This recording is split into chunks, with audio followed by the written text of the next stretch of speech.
we are here for a genuine review. Tonight we're gonna review this chili tamarind bites.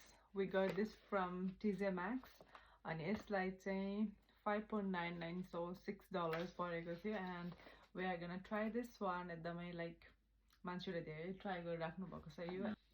And I'm trying this one for second time, but this one is his first time, so we're gonna get a genuine review from him especially. अनि मेरो husbandलाई चाहिँ he loves तितौरा के अरे माडा अब के पाउ पनि भन्छ हैन. He's crazy for those things. म भन्दा पनि double triple, so we're gonna get the genuine review from him.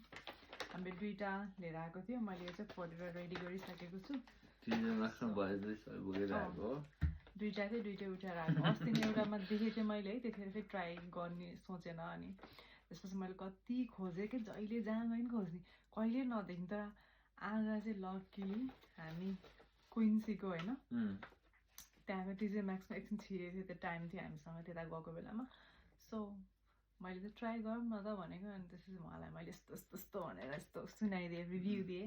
अनि त्यसपछि चाहिँ he was like really excited to try this one. So here we are. Cheers. Cheers, Rudy.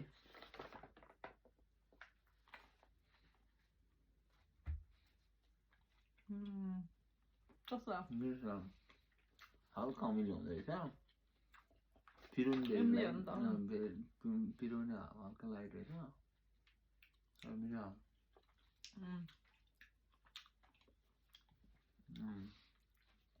Mild spicy मन पर्नेलाई चाहिँ perfect.